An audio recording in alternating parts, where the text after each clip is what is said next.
Very very good morning all my dear student, this is Pradyumna और आज हम start करने वाले हैं lecture number 14 students, okay, and chapter number 2 of business studies. अभी तक हमने स्टूडेंट पार्टनरशिप के बारे में पढ़ा था, उसके बारे में काफ़ी कुछ जाना, डिटेल में जान लिया, ठीक है ना। उसके फीचर्स, मेरिट और डीमेरिट्स भी जान लिए थे स्टूडेंट, और पार्टनरशिप क्या होती है हमने इसके बारे में भी जान लिया। अब हम थोड़ा आगे बढ़ने वाले हैं और इसी के साथ में हम अपना आज पार्टनरशिप का टॉपिक फिनिश कर देंगे स्टूडेंट्स। तो consequences of non registration of a firm, मतलब जो उस फर्म के कॉन्सिक्वेंसेज जो नॉन रजिस्टर्ड होती हैं। भाई ये तो हमने समझ लिया था कि हम फिर अगर अपनी फर्म को चाहें तो रजिस्टर कराएं, चाहें तो रजिस्टर ना कराएं, ठीक है ना। ये क्या था, वॉलेंट्री। लेकिन अगर हमने बात की कि अगर हमने रजिस्टर नहीं कराया अपनी फर्म को, फिर क्या क्या प्रॉब्लम्स क्रिएट होने वाली हैं, तो उसको आज के लेक्चर में हम थोड़ा समझते हैं अच्छे से। ओके स्टूडेंट्स, तो फर्स्ट पॉइंट है partners can not file a case against firm. जो भी पार्टनर होंगे वो क्या नहीं कर सकते, केस फाइल नहीं कर सकते फर्म के अगेंस्ट में। अब बात आती है कि ऐसा क्यों होगा, पार्टनर हमारे फर्म के अगेंस्ट में केस क्यों फाइल करेंगे। तो इसकी जब हम बात करते हैं तो यहां से हमें बहुत इजीली समझ आ जाएगा कि भाई कोई भी अगर पार्टनर है, ठीक है ना, और फर्म है, तो जब फर्म से पार्टनर अलग होगा उस टाइम पर हो सकता है क्या हो, पार्टनर को फर्म से पेमेंट लेने हो, या हो सकता है जो बीच में ही कोई प्रॉफिट और लॉस का डिस्प्यूट हो जाए। बहुत सारी चीजें हो सकती हैं भाई, आप किसी ऑर्गेनाइजेशन या फर्म के साथ जुड़े हुए हैं तो कुछ भी हो सकता है भाई, है ना। कभी डिस्प्यूट भी होंगे, कभी अच्छी चीजें भी चलेंगी। तो अगर डिस्प्यूट हो गया तो पार्टनर फर्म के अगेंस्ट क्या नहीं कर सकता, कोई भी केस फाइल नहीं कर सकता। नेक्स्ट पॉइंट है registered firm can not, unregistered firm can not file case against third party. जो आपकी फर्म है वो थर्ड पार्टी के अगेंस्ट केस फाइल नहीं कर सकती। लेकिन एक बात याद रखना, फर्म थर्ड पार्टी के अगेंस्ट केस फाइल नहीं कर सकती, बट थर्ड पार्टी फर्म के अगेंस्ट केस फाइल कर सकती है।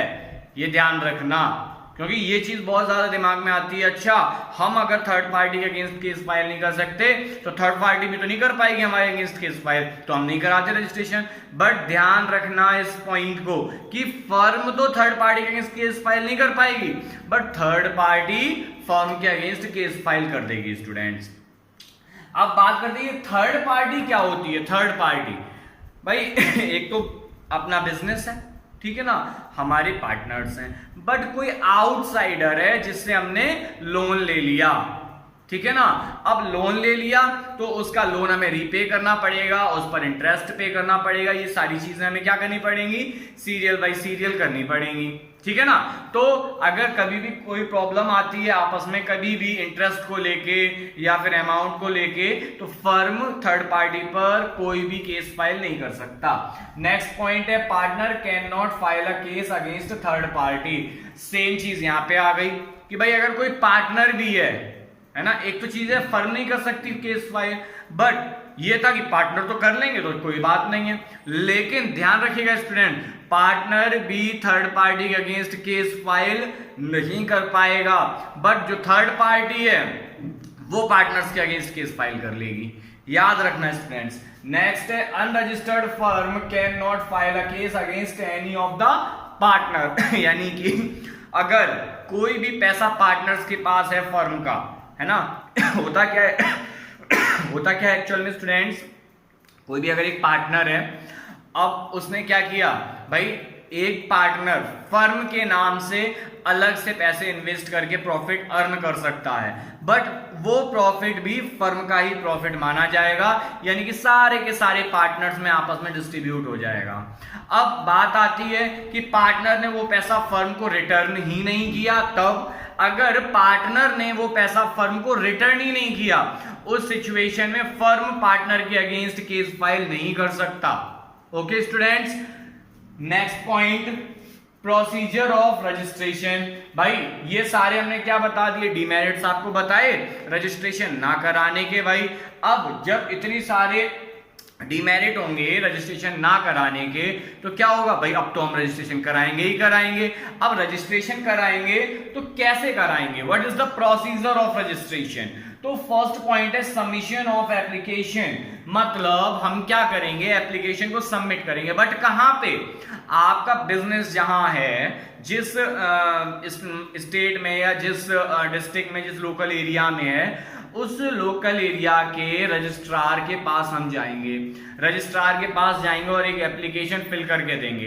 एप्लीकेशन में क्या क्या होगा, फर्म का नेम, पार्टनर्स का नेम, फर्म का बिजनेस, फर्म की लोकेशन, फर्म का हेड ऑफिस कहां होगा, फर्म किस चीज का बिजनेस करेगी, ये सारी चीजें हम उसके एप्लीकेशन में मेंशन करेंगे और रजिस्ट्रार के पास अपना एक एप्लीकेशन लेटर लेके जाएंगे और रजिस्ट्रार से कहेंगे भाई हमारा रजिस्ट्रेशन कर दीजिए। अब ऐसा तो है नहीं आप गए और रजिस्ट्रार बैठा हुआ है पेन लेके कि भाई आप आ रहे होंगे तो हमें साइन करने और आपको फटाफट रजिस्ट्रेशन देना है। नो, रजिस्ट्रार क्या करेगा, आपका एप्लीकेशन एक्सेप्ट कर लेगा और अपने पास रख लेगा। उसके बाद रजिस्ट्रार आपके यहां आएगा और क्या करेगा, विजिट करेगा, आपकी जो भी एप्लीकेशन की इंफॉर्मेशंस हैं उनका वेरिफिकेशन करेगा।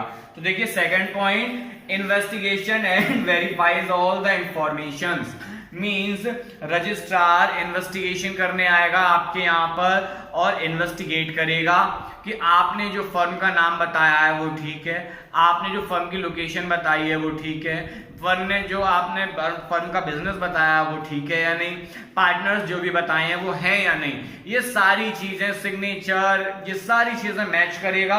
अगर आपकी इंफॉर्मेशन ठीक होती है तो फर्म आपके जो भी इंफॉर्मेशन उसको वेरीफाई कर देगा, सॉरी फर्म नहीं, registrar. Next third point, after satisfaction registrar issue a certificate of registration, मतलब रजिस्ट्रार जब आपकी सारी इंफॉर्मेशन से सेटिस्फाई हो जाएगा फिर वो आपको एक सर्टिफिकेट देगा। लेकिन सर्टिफिकेट से पहले रजिस्ट्रार अपने रजिस्टर में मेंशन करेगा आपके बिजनेस का name, location, partner, capital amount, nature of business, हर चीज मेंशन करेगा। उसके बाद अपने रजिस्टर में एंट्री करेगा, फिर आपके नाम से यानी कि फर्म के नाम से एक सर्टिफिकेट रेडी करेगा और आकर फर्म को वो सर्टिफिकेट दे देगा कि now you are a registered firm. Okay, और आप ये जितनी भी डीमेरिट्स हैं, चार की चारों डीमेरिट से आप बच जाएंगे इन फ्यूचर। स्टूडेंट, इसी के साथ हमारा पार्टनरशिप का कॉन्सेप्ट फिनिश होता है और पार्टनरशिप टॉपिक यहां खत्म होता है। अब लेकिन नया टॉपिक हमारा स्टार्ट होगा, कोऑपरेटिव सोसाइटीज। अब यहां नाम से ही पता चल रहा है, कोऑपरेटिव सोसाइटी मींस कॉपरेशन, आपस में एक दूसरे के साथ कॉपरेट करना, ठीक है ना। कॉपरेट करने से मीनिंग भाई आप हमारे साथ कॉपरेट करें, हम आपके साथ कॉपरेट करते हैं। अब इसको हम समझने के लिए इसको तीन पॉइंट्स को समझते हैं जरा। नंबर वन, वर्किंग टुगेदर, यहां पर सारे के सारे जो भी मेंबर हैं कोऑपरेटिव सोसाइटी के वो एक साथ काम करते हैं। नेक्स्ट, कॉमन पर्पस, भाई जैसे अगर हम किसी भी कंपनी में गए तो वहां क्या होगा, जो हमारा बॉस होगा उसका मोटो क्या होगा कि अब मैक्सिमम प्रॉफिट अर्न करना, बट मेरा मोटो क्या होगा, सैलरी तो मिलेगी बट सैलरी के अलावा इंसेंटिव अर्न करना, ठीक है ना। दोनों के मोटो अलग अलग हो गए, यस, हाँ सर अलग अलग हो गए। तो यहां पर कॉमन पर्पस, लेकिन जो कोऑपरेटिव सोसाइटी होगी वहां पर जितने भी लोग होंगे उनका मोटो या उनका पर्पस सेम होगा, उनका पर्पस अलग अलग नहीं होगा। नेक्स्ट है वॉलेंट्री एसोसिएशन, मींस जो भी कोऑपरेटिव सोसाइटी में पर्सन है वो अपनी मर्जी से आएंगे, अपनी मर्जी से जा सकते हैं, कोई दिक्कत की बात नहीं, या कोई भी जबरदस्ती नहीं है। बट यहां पर बात करेंगे कि इसमें लोग कितने होते हैं, तो मिनिमम 10%। ऐसा यहां नहीं हो सकता कोऑपरेटिव सोसाइटी में कि 2 लोग आए और सोसाइटी चालू हो गई कोऑपरेटिव सोसाइटी, नो, वहां पर मिनिमम 10% होने ही होने चाहिए। और बात करें अगर हम रजिस्ट्रेशन की, तो कोऑपरेटिव सोसाइटी का रजिस्ट्रेशन कोऑपरेटिव सोसाइटी एक्ट 1932 के अंडर में होता है student. Okay student, I hope आपको क्लास समझ आई होगी। Thank you student, have a nice day.